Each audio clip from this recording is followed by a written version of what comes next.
Let's go, baby. 3, 2, 1. Hello, everybody. Welcome back to another episode of the Nine Hope Podcast. This is your host, Ian Miller.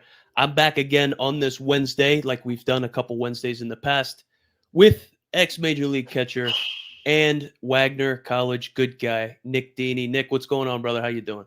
What's up, Mill? Yeah, I felt like after week 3, I should get a setup that makes it a little more clear.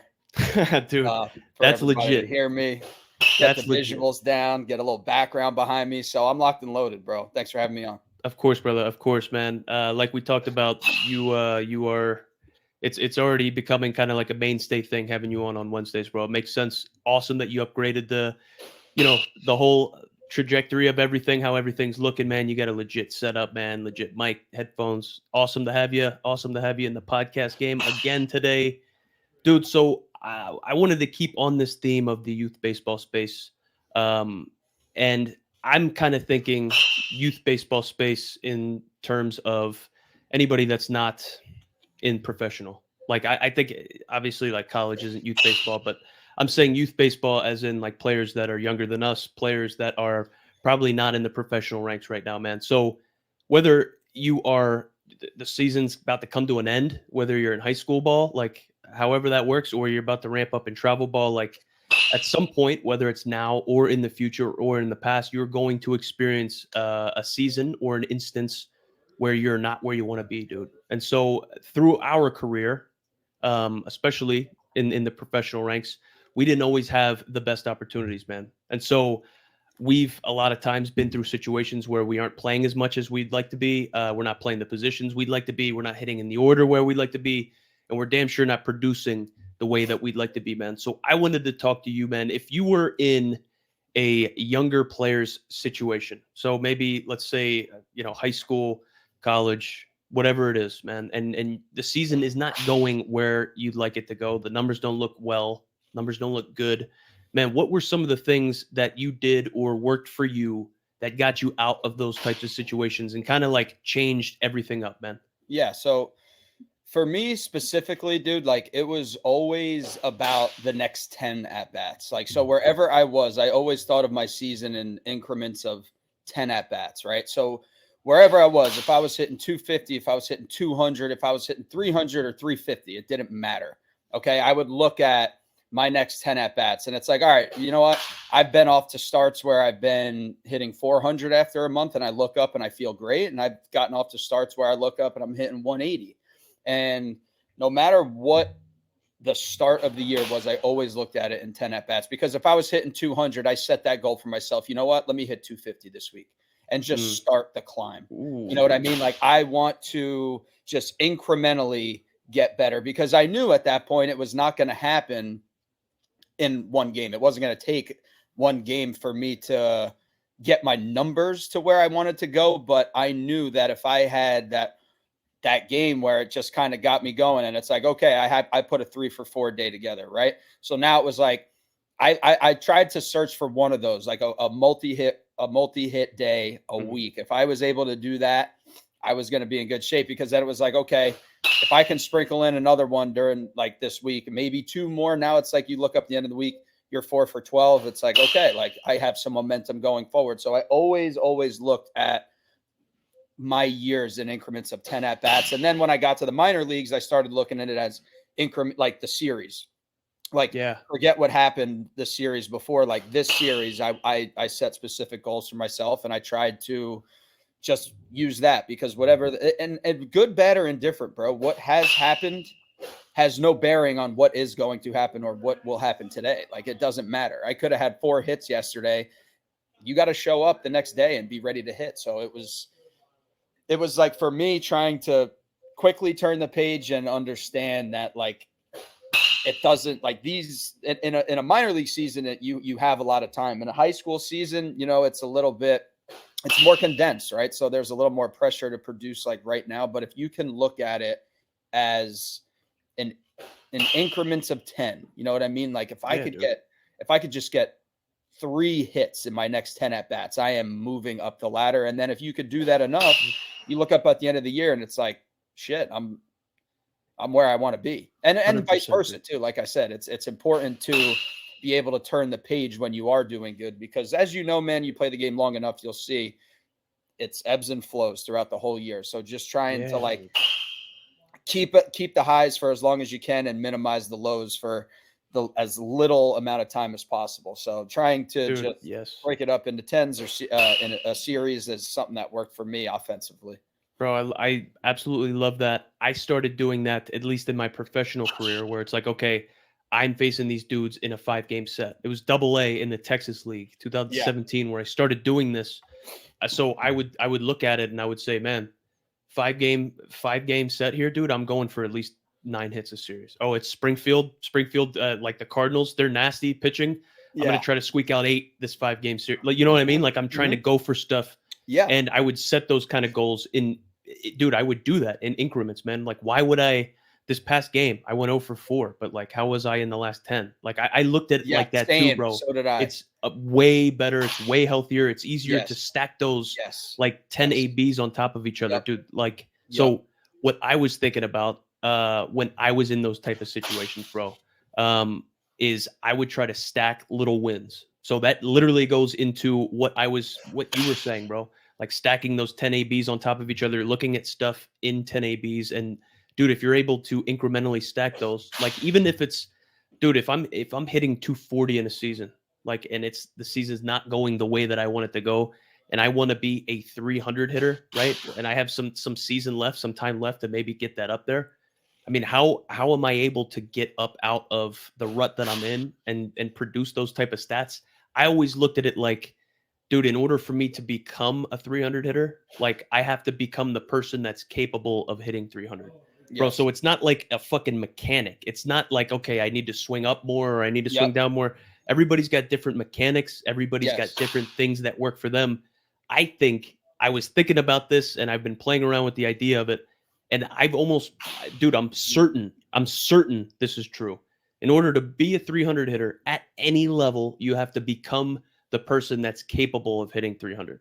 Bro, so like if you want to win a championship, you have to become capable of delivering like a championship performance. How are you going to win a championship if you can't play at a championship caliber, bro? Exactly. Like that's the way I was thinking about it, right? For sure. Absolutely, dude. And those same things that I want to hit on one point that you said is like in those at-bats, like when you can look at those 10 at-bats, it helped me a lot because like say the previous 10 at-bats I had, right? Like this is how I would spin it in my own way to keep me in a good direction, like a good frame of mind and heading in the right direction was like, say I did rip off like a 4 or 5 for 10, right? And then my next 10, I was 0 for 10 because you have those, like inevitably you're going to have those throughout a year. Now I would just look at it and be like, you know what? I'm 5 for my last 20. Like I could be a lot worse. Like I'm 2 hits away this day from getting my average right exactly to where I want it to be. Let's go get 2 today. You know what I'm saying? So like I would always try to spin it in a way like the increments were 10, but then like if I had a good 10 and a bad 10 or a bad 10 then a good 10, like I would never look at it from a 20 at bats sample size if my last 10 was good. If I had a dog shit last 10, all right, you know what? Let me backtrack that a little bit. Now it's like, okay, 5 for 20. What you're hitting 250? Man, I go 2 for 4 today. I'm 7 for 24. Whoops. I think you're 286, 300. Like now you're dangerous. Yeah. I don't know. But dude, like that's damn near where I want to be. So like I would always play around with it and that helped me kind of just stay on track. You know what I mean? Where I'm not worried about the fact that I've gone 0 for my last 3 days. It's like, yo, okay, you've gone 0 for your last 3 days. You get 2 hits today. You keep that pace of what you just did. Now you find, like throughout the year, you keep that pace in any way that it comes because it's going to come in different ways. But you just do what you've done, and you're on track to do what you want to do and achieve the goals that you set out to achieve. Absolute. I love that. I'm thinking about it in my head, and you're right. 5 for 20 is 250, bro. I thought it was 200. Was never a math guy, I guess, but dude, I love everything you're saying, dude. Not above all else, but like we think about how we were maybe able to reframe the situation or look at the process, stick to the process, incrementally chip away, stack little W's, maybe look at things 10 ABs at a time, for you know, a longer term outlook. You're not going to change the whole trajectory of your season and jump from 240 to 300 in one game. Not necessarily statistically, dude, but just over time, like what this is doing. You're thinking positive about the situation. Mhm. You're not necessarily wishing it into existence, but like you're thinking about it. You're kind of formulating a plan. You're not telling yourself internally that, like, dude, your situation sucks. There's no way out. Because as soon as, dude, you know those guys. We've all shared locker rooms with the fucking Debbie Downers and the dudes that are like they're moping around like their dog just died, bro. You know those dudes that And can't then get a hit. those same dudes, when they do get a hit, it's like they're the They're the happiest dudes in this best. But dugout. bro, it's a cancer. That's contagious, bro. And like you don't want to be around those type of dudes. So like regardless of whatever situation you're in on the field, like maybe reframing the way that you look at it and look at the problems and the stuff that's in front of you that you have to surpass, like maybe it's got something to do with the way you're framing it, right? 100%. The way you're framing it, and here's another thing that I think is really important, right? And I'm sure you could touch on this because it's got to have happened, and you played a long time. This has had to have happened. I've got off to starts, bro, where I'm absolutely raking. 2018, the worst year of my career. I hit. I think I started the year in AAA. I hit 340 and with like a over 1,000 OPS. I got Whoops. demoted to Double A after that because injuries, and I got sent down. Right. I finished the year hitting 240, and it was like to that point I had hit 300 like every year before that. So I I had this incredible start, and then I just like it was a slow decline. And I've had years Damn. where I Just trying to hold started, on. that's it, right? And then I've had years where I've started horribly, but I built, like, I was able to stay in a good frame of mind and let like these little W's throughout the year like kind of take me to the finish line. And like, more than anybody, bro, like when like, I would much rather a year where like it showed me a lot about myself on years where I was able to finish strong and not start well, because it helped me build some momentum going into next year. And also for coaches, for evaluators, for people that are making decisions on where you're going to be next year, like they remember how you finished. Like the Aprils and May, they kind of get, you know what I mean? It's like, okay, slow start, but this dude like really turned it on late, and like you take that momentum into the following year. You know Damn what I'm straight. saying? And it's funny how that happens, because even in 2017, my best year, I was I was absolutely, I dominated the middle months of the year. I got April kind of sucked, but May, June, July, I was like unconscious. And then August, a little bit into September, I it was kind of like trying to stay where, I was in a good enough, I made enough headway during the year that I gave myself a little cushion, but like I finished the year poorly. And then you look at 2018 and I had my worst year ever. You know Mm, what I mean? So it was like that momentum kind of rode into the next year, as opposed to like getting off to that slow start and just staying with it and staying on the gas and trusting it. And, whatever you have to do mentally to just continue to like keep pushing forward and build that momentum going into your off season and into next year. You know what I mean? It does a lot for your mentals, bro. I love it, brother. It feels like to me, I had the same type of experience as you. 2017, my best year. 2018, my worst year. Like whenever I was able, I don't know, man. Like I was a notoriously slow starter. And so I would, even in college, bro, like we're playing in Wagner College and we go down to open up the season to go get, a train ran on you. Right. So we're playing Virginia Tech and Georgia Tech and we're losing by 20 at the time. You know what I mean? Like, Yeah. dude, now, I mean, Wagner College is legit. Craig Noto is building a legit program there. The fucking Wagner Seahawks just beat Columbia yesterday in a pretty wild shootout, dude. Yeah, it's not like that anymore. But I was always kind of a notoriously like slow starter, Yeah. and I was able to kind of reframe the way that I looked at things to build a path forward, climb up. So if kids are, I say kids, right? Whether you're in college down, like if it's a shitty situation, if the year's not going the way you want it to go, if you are just scuffling to like stay afloat, my advice would be to think about what kind of goals that you want, what you're trying to set, what you're trying to do, and like think about what type of person it takes to accomplish those goals and like become that person, right? Maybe Yeah. put in the type of work that it takes to hit 300, maybe have the type of discipline it takes to be a 300 hitter. Like in my mind, my advice would be to become that type of person, right? Obviously there's a whole bunch of ways to do that, man. What's your take on that, bro? So that's a good point, and I want to like jump on that train. Is like goal setting at the beginning of the year is a great thing, right? Like it gives you something to work towards.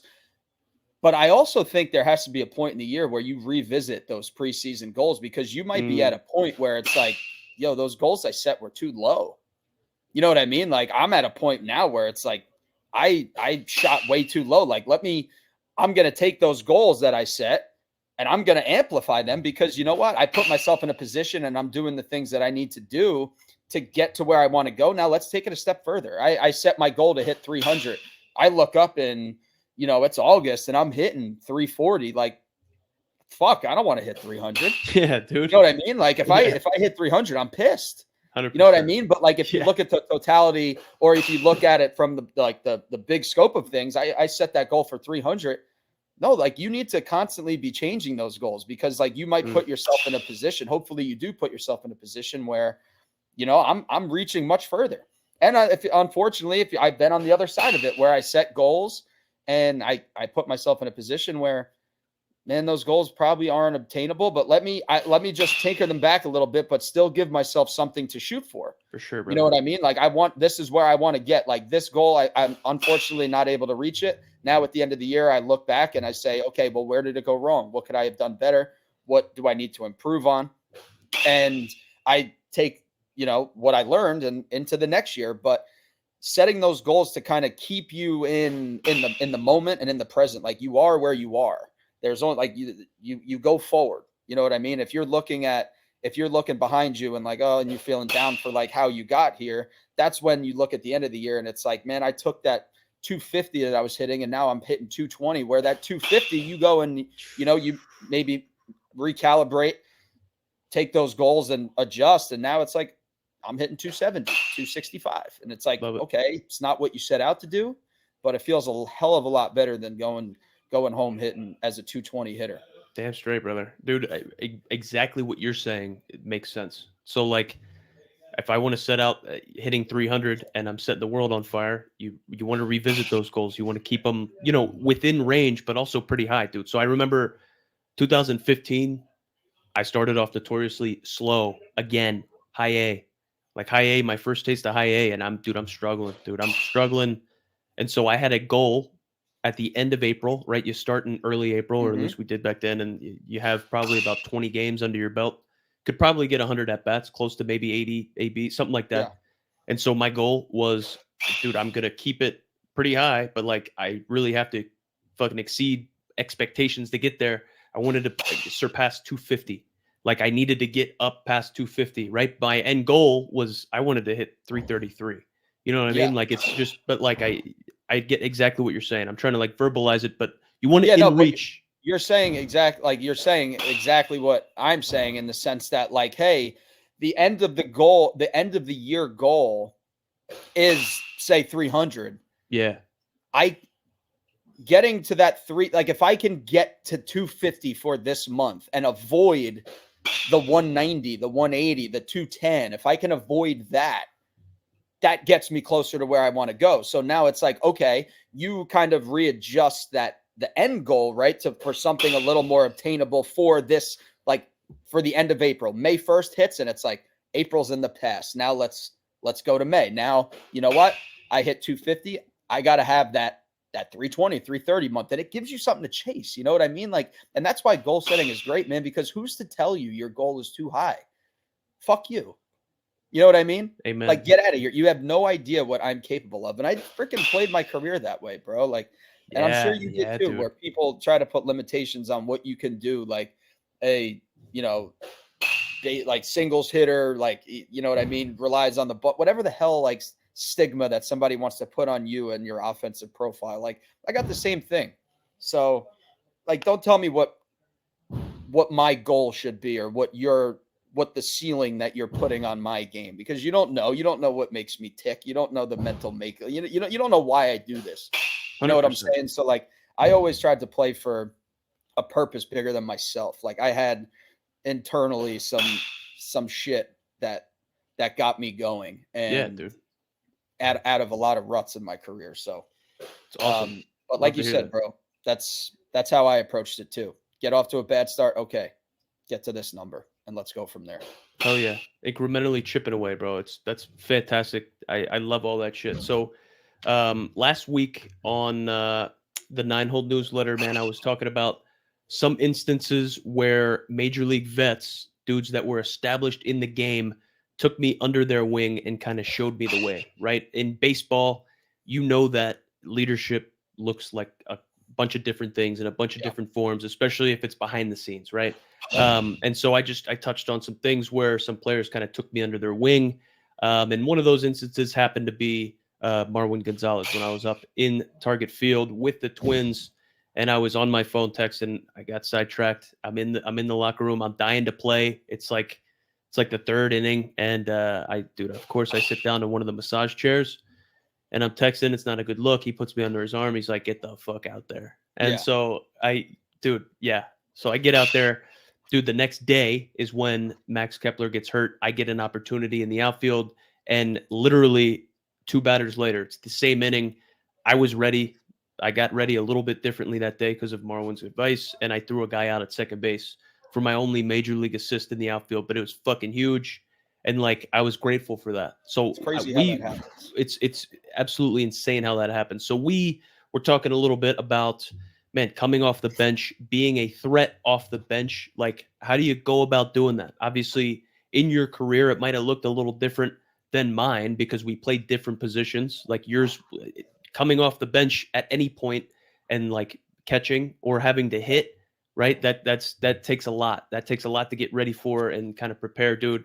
I wanted to talk to you about, man, what would be your advice and how did you prepare coming off the bench? So like early in my career, so I mean we've talked now for 3 weeks. I was a senior sign that got $1,000, and for some people they might not realize what that means, but essentially there's not much invested into you like from a financial standpoint, and like really you're like, for me, I'll never forget, dude. I was in rookie ball, and before I kind of understood the business and what my role was, like I was naive to how it happened. I was still under the idea of, if I played really well, like I was going to play regardless. I just had to Yeah, outplay the bro. guy in front of me. And then I start realizing it's like, man, I'm hitting 330 and I'm still playing every 3 days. Like, what the hell is going on here? And then I'll never forget, the trainer had told me that the ATC, you are a roster filler.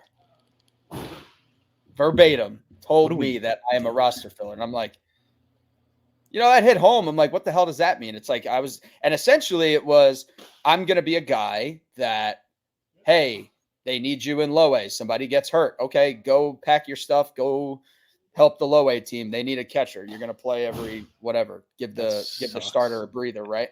So 2017, I stuck around. I had a good year in low A. 2016, I get hurt. I'm in extended, like just a terrible year. In 2017, I told my parents this now, because at this point I'm 23, right? I was a senior signed late.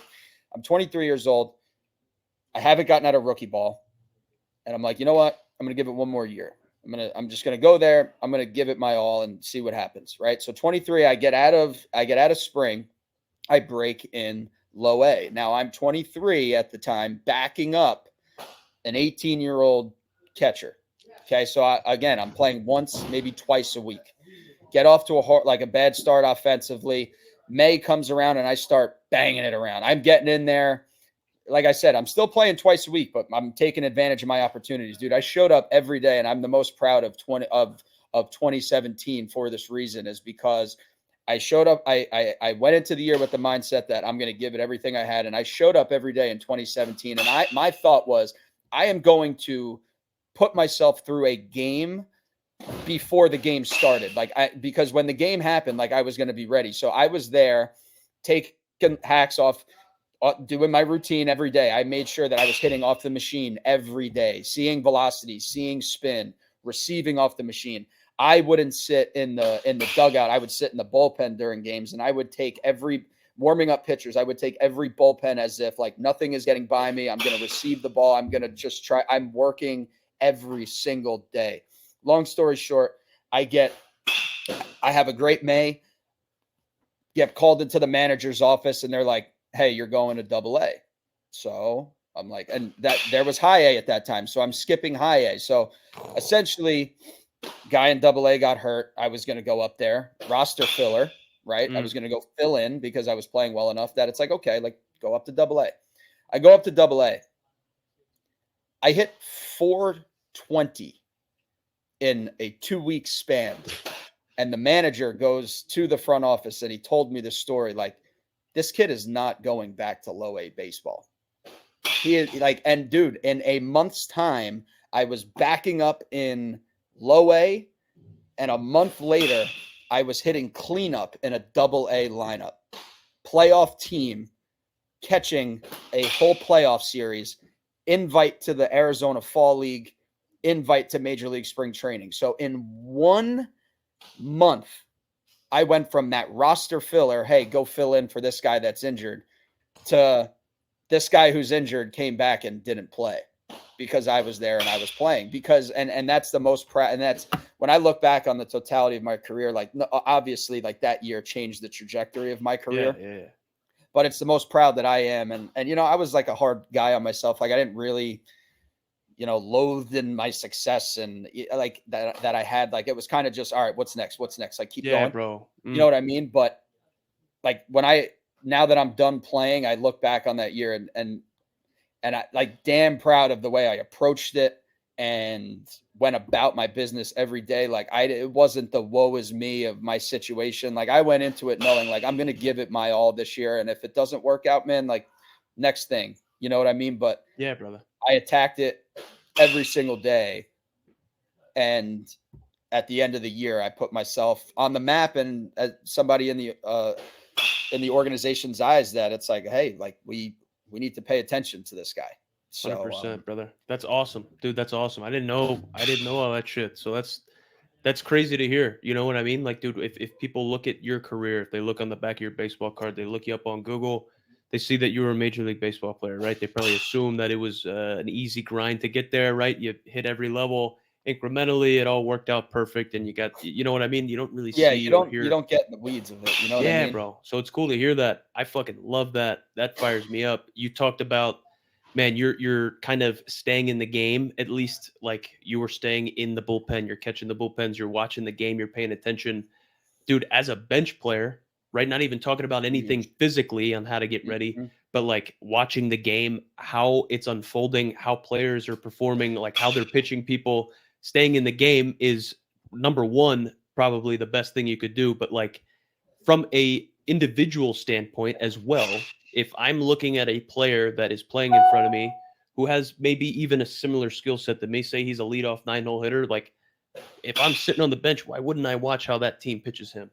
Right? Yeah. Like maybe there's patterns. So maybe I can get a couple mental ABs before I get up there. You know what I mean? But I'm more well equipped to go up there and produce. Have I been watching? Like if I was watching the game the whole time, you know what I mean? And that's a point that I don't think enough guys do that. You know what I mean? Because like I'm involved in the high school game and I see all the time, man. Like I got to tell these hitters, like this guy is going to throw you a breaking ball. You just smashed a heater for a double. Like you are going to get a breaking ball. And next thing you know, he flips over 2 breaking balls that have hit me written all over it. And we're 0-2. It's just watching the game, dude. I would get up. Like when I was like hitting in the 4-hole in double A, like if I got up with a runner in scoring position, I'm sitting breaking ball because I've watched enough baseball. I've called enough games behind the plate where I knew like I'm like most hitters, they go up there and it's just like fastball. Like I want to get on the like, dude, we all want to hit fastballs. Like I understand that. And I tell hitters all the time, I'm like, you want to hit the fastball, you want to get the fastball, hit the other stuff. Because then he has to acknowledge and respect the fact that he can't just flip over a free one. So now it's like, okay, you're going to buy yourself more heaters when you just commit one at bat to getting on his breaking ball, because to this point, he's just going to keep flipping it to you. Now you're 0-2 and that fast, he just slowed you down to the point where that fastball, you don't have a chance on it because he slowed you down enough and he's done enough work to put that in your head. And you know it more than anybody, man. Hitting 0-2 is it's tough. Good luck, It's bro. a tough spot to be in. So it's just like watching the game, and that's you said it, dude. And I was gonna bring that up. It was actually in my notes. Is like as a bench player and a role player, it's being able to, instead of sitting on the bench pouting and being pissed off about your current situation and where you are, you have a 2 to 2.5, 3 hour window to just soak up as much information as you can. Be a damn sponge, watch the game because it leaves a lot of clues as to how you can approach it to better put yourself in a position to have success when you get in there. And honestly, as in that type of role, those marginal things make you better and is going to give you a better chance at success because you don't have the luxury of getting, you know, you play 6 times a week times 5 you don't have the luxury of getting 25 to 30 Yeah. at bats a week.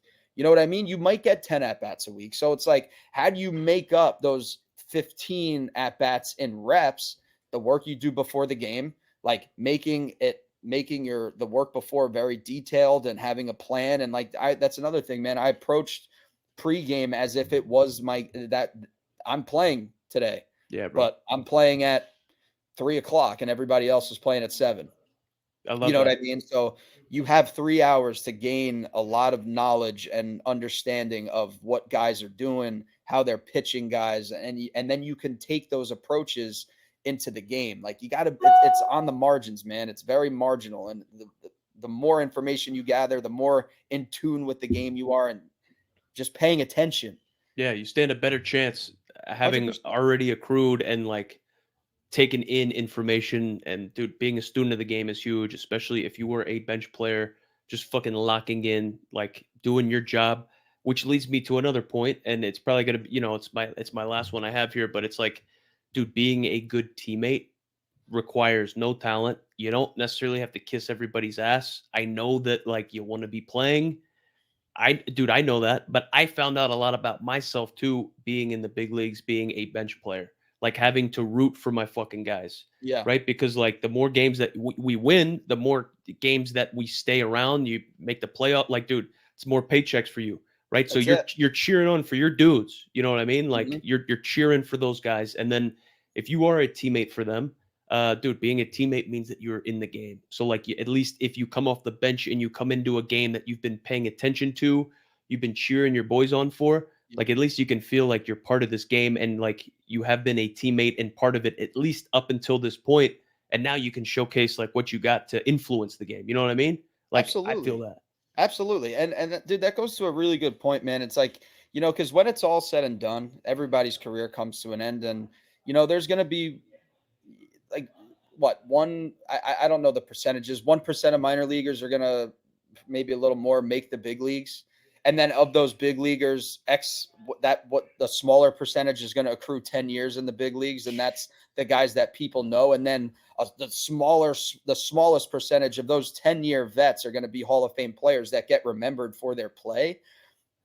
But when it's all said and done, man, those guys that just kind of, they carve out a nice career for themselves, like you want people to be able to say, like, hey, Ian Miller, great dude, great teammate. Because, and most of the time, they know you're a good player, dude. You got drafted. You played 10 years of professional Yeah. baseball. You're a hell of a fucking player. People, when they hear Ian Miller or when they hear Nick Dini, you want them to be able to say, man, that like, oh, I love that kid. Like, that's a Yeah, bro. great dude. It was a great dude, great teammate. He did the right thing. Like, that's how you want to be remembered. And that's the thing that people do remember. You know what I mean? They don't remember the errors that you make. They barely remember the home runs that you hit. They're going to remember how you are as a teammate, how you are in the clubhouse, how were you in those times of struggle, how were you in those times of success, how were you in those moments in the clubhouse that only people that are fortunate enough to be in there get to take with them for the rest of their lives. You know what I mean? Like that's how you want to be remembered, and I think that goes to the point that I brought up last week. That like from a coaching perspective, like you want that message to be heard. You want to like breed and nurture good men more Yeah. than anything. Like and those good men will be good players and good people to be around. And that's like the kind of environment that you want in a clubhouse. You can fill a clubhouse with enough of those guys. I promise you're going to have some success. You know what I mean? And Amen. it's something that gets overlooked at a younger level because everybody has their own individual goals and where they want to take their game. But really practicing, like, you can practice that. You can do that. And that's the thing we talked about too, right? Is like you can still be pissed off about your circumstance, but don't wear it. Like Yeah, bro. internally, like let that fuel your fire, but don't let the other 24, however many guys are on your team, don't let them see that. Let them Yeah. be able to, like, at the end of the day, say that guy was a good dude and a great teammate. Yeah, dude. Like let that stuff fuel your fire, but they have That's their it. own fire that they don't need you to like piss on with your, Exactly. you know what I mean? Like Mhm. everybody's going through some shit. Nobody That's it. cares about your problems, right? Yeah. It's about being a good teammate, dude. Everybody's dealing with some stuff, dude. I love all that, bro. I love all of that, dude. Um, man, it's game changing. And I wish there was like, what's the tough part of that too, bro? Like thinking about it is like the way the minor leagues is set up and the way like professional baseball is set up, like it's a really like you everybody is out for their individual success, right? Like you have to have a little bit of selfishness to you. So like I'm not saying don't care about how you do, like you have to. Yeah, for You're sure. trying to advance your career, but like there is a way to go about it and not letting successes or failures be worn on your sleeve. Like don't like be the same guy every day. Like and it's hard. Like it's a lot easier said than done. But if you go into it with that mindset, like, man, I'm just going to be the same guy every day. When I show up here, what you do on your own time, okay. But when you show up in the clubhouse and you show up every day to work, be the same guy, no matter if you're 4 for 4 the day before or 0 for 4 with 4 punch outs. Amen. Be the same guy. Big time. Big time, dude. We'll leave it off with that, dude. Deans, appreciate you being here again, bro, on this Wednesday. Plan on running it back with you next Wednesday. Same time, dude. We'll keep it going. Man, I Keep it appreciate you rolling. being here. Yeah, dude. Thank you for your time, dude. Appreciate you being here, dude. Thank you, Mills. Appreciate you as always, brother. You Love to got it, talk. dude. Of course, man. I appreciate everybody else for being here, tuning in, man, whether you're watching on YouTube or listening on the Apple Podcasts. We will catch you guys here with Nick again next week. See you, everybody.